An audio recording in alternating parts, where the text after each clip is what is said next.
Hello students, welcome back to our channel.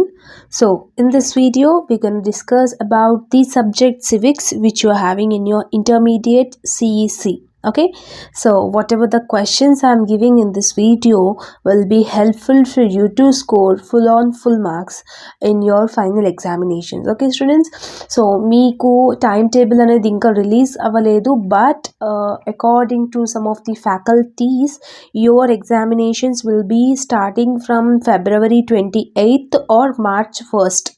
Okay, so ఇందులో whatever the questions I am giving, that is the gunshot questions. First we will look into the weightage chart where you can get an analysis. Okay, so A lesson నుంచి ఏమేమి చదువుకోవాలి, ఏ లెసన్కి ఎక్కువ priority ఇవ్వాలి, ఏ lesson ఒక 2-3 lessons ఏవి చదువుకుంటే మనం ఈజీగా పాస్ అయిపోతాం అనేది ఇంపార్టెంట్. ఓకే, ఫస్ట్ మీరు పాస్ అయ్యేంత వరకు చదువుకోవడం is mandatory. Okay, so first unit నుంచి second unit, third and 7th and 9th ఈ 5 యూనిట్స్ నుంచి 5 లాంగ్ క్వశ్చన్స్ వస్తాయి మీ ఫైనల్ ఎగ్జామినేషన్స్లో. ఏదైనా 3 క్వశ్చన్స్ మీరు అటెంప్ట్ చేయాలి. That is first, second, third and 7th and 9th chapters. Okay, next short questions అనేది మీకు first chapter, third chapter, 4th, 5th, 6th, 7, 8, 9, 10 level వరకు లైన్గా ఉన్నాయి. ఇవి ఒకసారి మీరు పాజ్ చేసుకొని చూడండి. ఓకేనా, so first we will discus long questions. So ఇందులో నేను రెడ్ కలర్తోని హైలైట్ చేసిన క్వశ్చన్ ఏంటి అని అంటే అది డ్యామ్ షూర్గా వచ్చే క్వశ్చన్స్. ఓకేనా, సో మీరు కళ్ళు మూసుకొని salient features of Indian constitution చదువుకోండి. ఓకేనా, so every year without this question there will be a not at all having any question paper. Chapter number 2లో ఒక క్వశ్చన్ వస్తుంది కదా లాంగ్లో. సో అందులో fundamental rights as incorporated in the Indian constitution is the damn sure question. దానికి ఆపోజిట్గా మీకు differences between fundamental rights or differences means directive principles of state policy కూడా అడగొచ్చు. ఓకేనా, 100% మాత్రం ఫండమెంటల్ రైట్స్ బాగా నేర్చుకోండి. And the third important long question is powers of prime minister of India, powers and functions of president of India is enough. Okay, so ఆ 2 questions నేర్చుకోండి. 7th chapter నుంచి అయితే ఒకటే questions, election commission of India, so అదొకసారి నేర్చుకోండి. And the last question ఏంటంటే role of JAC in Telangana movement and what are the various factors which led to the agitation of a separate Telangana state. Separate Telangana state kosam what are the various influences, దేని వల్ల separate state కోసం కొట్లాడడం అనేది అదొకటి important, చాలా important. ఇవి నేర్చుకోండి సరిపోతుంది. 30 marks is in your hands only. 5 marksలో 4 causes of Indian national movement, point out the main provisions of the Indian Act 1947. ఈ 2 కాజెస్ అంటే ఏంటి, British colonial rule, great revolt, English education, ఇట్లాంటివి ఉంటాయి. అండ్ ఇంకొకటి చాప్టర్ 3 నుంచి మీకు 5 marks వస్తుంది. And ఇందులో judicial review of supreme court, vice president and explain powers and functions of vice president and impeachment procedure. ఈ 3 క్వశ్చన్స్ నేర్చుకోండి. నేను ఆల్రెడీ ఒక్కొక్క లెసన్లో యాక్చువల్లీ 6 to 7 ఇవ్వాల్సిన కాడ నేను 3 ఇచ్చాను. సో ఇందులో మళ్ళీ రెడ్యూస్ చేసి చదువుకోకండి. Those who want to score full marks in this civics should learn whatever the questions I'm showing in this video fully. Okay, so ఇందులో మీరు స్కిప్ చేసుకుంటూ చదువుకుంటే మాత్రం మీకు ఫుల్ మార్క్స్ రావు. పాస్ అయ్యే వాళ్ళు అయితే మాత్రం ఏవైనా లెసన్ నుంచి 3 క్వశ్చన్స్ ఇచ్చినా ఏవైనా 2 క్వశ్చన్స్ మీరు నేర్చుకోండి, సరిపోతుంది. More than enough. మీరు పాస్ అవ్వాలి అని అనుకుంటే 10 marks questions and 2 marks questions ఏవైతే నేను ఇంపార్టెంట్ క్వశ్చన్స్ ఇచ్చానో ఈ వీడియోలో, సో అవి నేర్చుకుంటే మీకు ఈజీగా పాస్ అయిపోతారు సివిక్స్ సబ్జెక్ట్లో. 5 marks ప్యూర్లీ ఆప్షనల్గా వదిలేసేయండి పాస్ అవ్వాలి అనుకుంటే, ఓన్లీ పాస్ మార్క్స్ రావాలి అనుకుంటే. ఓకేనా, సో ఫుల్ మార్క్స్ రావాలి అంటే మొత్తం నేను చెప్పిన అన్ని క్వశ్చన్స్ నేర్చుకోండి. ఓకేనా, and main provisions of 73rd and 74th Amendment Act 1992. ఈ 2 క్వశ్చన్స్లకి ఏదైనా ఒక క్వశ్చన్ కంపల్సరీగా వస్తుంది. Either they may ask 74th constitution amendment act or they may ask 73rd constitutional amendment act 1992. So out of this 2 questions prepare 1 question will get definitely come in the examination. ఓకేనా, ఇది 6th chapter. Next 7th chapter నుంచి కూడా 2 questions ఉన్నాయి. BJP party గురించి and electoral reforms in India, మన election system ఎలా ఉంటుంది అనే దాని గురించి కూడా మీరు రాయాలి. బీజేపీ అంటే ఏంది?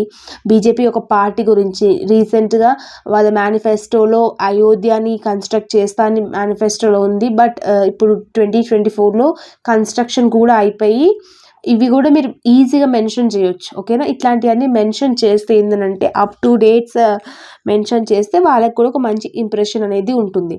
Anti corruption laws in India and types of terrorism, these 2 questions are enough for chapter number 8. ఓకేనా? నెక్స్ట్ చాప్టర్ నెంబర్ 9లో 5 మార్క్స్ క్వశ్చన్స్ వస్తాయి. ఈ 2 నేర్చుకోండి, కంపల్సరీ క్వశ్చన్ అనేది కంపల్సరీగా వస్తుంది. ఓకేనా? అండ్ చాప్టర్ నెంబర్ 10 నుంచి మీకు లైక్ ఏంటి, స్మార్ట్ గవర్నెన్స్ లెసన్. ఓకేనా? ఇందులో ఒక ఇంపార్టెంట్ 5 మార్క్స్ క్వశ్చన్ వస్తుంది. అందులో స్మార్ట్ గవర్నెన్స్ ఇవి నేర్చుకొని సరిపోతుంది. And chapter number 11 last chapter for 5 marks. I have given only 2 questions. Indian foreign policy యొక్క 2 features అండ్ సార్క్ SAARC ఇవి 2 ఇంపార్టెంట్, చాలా ఇంపార్టెంట్, టాప్ 2 అనమాట. నెక్స్ట్ మనము 2 మార్క్స్ క్వశ్చన్స్ అనేది ఇంపార్టెంట్ చెప్తున్నాను. సో ఆల్రెడీ నేను అనాలిసిస్ చేసి ఓన్లీ ఒక 30 క్వశ్చన్స్ ఆర్ 35 క్వశ్చన్స్ ఇచ్చాను. ఇవి నేర్చుకుంటే 30 marks is in your hands only. ఓకేనా? కంపల్సరీగా మీరు 15 క్వశ్చన్స్ అనేది అటెంప్ట్ చేస్తారు. Methods of extremist, judicial review, electoral college, article 19 ఇవన్నీ చాలా రిపీటెడ్ క్వశ్చన్స్. ఒక పాస్ట్ ఒక 5 to 6 years క్వశ్చన్ పేపర్స్ చూసినా కూడా మీకు ఇవే క్వశ్చన్స్ కొన్ని రిపీటెడ్గా ఉంటాయి. So 30 to 35 questions for 2 marks is just easy thing. So ఇంతకన్నా మించి తక్కువ ఎవ్వరు ఇవ్వరు. అసలు civics Telangana state Osmania university civics ఎవరైతే చదువుతున్నారో నేను చెప్పిన ఈ వీడియోలో ఉన్న క్వశ్చన్స్ కన్నా తక్కువ ఈ యూట్యూబ్ ఛానల్లో కాదు, అసలు ఎక్కడ మీ ఫ్యాకల్టీ కూడా ఇవ్వరు. So what ever the questions I'm saying, just practice that. ఒకవేళ మీకు వేరే సబ్జెక్ట్స్ కూడా కావాలి ఇంపార్టెంట్ క్వశ్చన్స్ అని అంటే చూద్దాం. ఒకవేళ ఈ వీడియోకి రీచ్ మంచిగా వస్తే, లైక్ ఒక 1000+ వ్యూస్ లాంటివి వస్తే then I will upload economics, accounts, everything of first year and second year.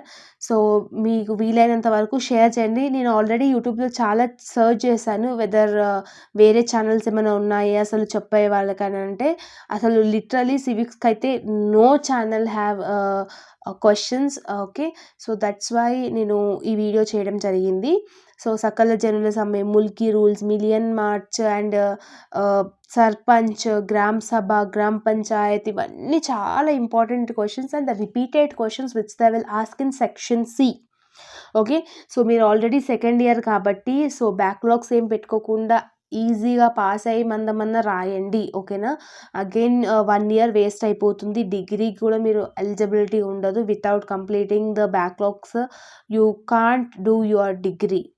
So మంచిగా చదువుకోండి. ఏమైనా డౌట్స్ ఉంటే కమెంట్ సెక్షన్లో కమెంట్ చేయండి. ఒకవేళ ఈ వీడియోని ఫుల్గా చూస్తున్న వాళ్ళు అయితే లైక్ కమెంట్ చేయండి that how you felt about the video. And already degree స్టూడెంట్స్కి నేను చాలా ఇంపార్టెంట్ క్వశ్చన్స్ ఇచ్చాను. అట్లా నాకు కొంచెం అది ఉంది, కానీ ఇంటర్ వాళ్ళకి రీచ్ వస్తుందో మన ఛానల్ యూజ్ అవుతుందో లేదో తెలీదు, చూద్దాం. ఒకవేళ ఈ వీడియోకి చెప్పాను కదా 1K+ వ్యూస్ అయితే వస్తే మాత్రం నేను కంటిన్యూ చేస్తాను intermediate important questions as well as the explanation videos also. ఓకేనా?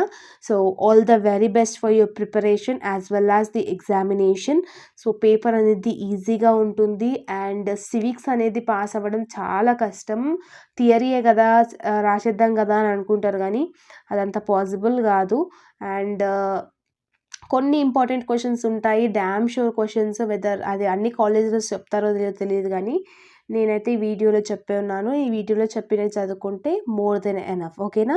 So if you like this video then like, share and subscribe to our channel and share with all your friends and groups because this video will be useful for them also. Okay, so reach వాళ్ళకి కూడా మంచిగా ఏమంటారు, ఎక్కువ మీరు చూస్తే వాళ్ళకి useful అవుతుంది and they will easily get to know about the subjects important questions. Okay students, all the very best once again and thank you so much, and don't forget to subscribe our channel and share with all your friends if you think that this video is worthy. Okay, see you all in next video. Bye bye and thank you.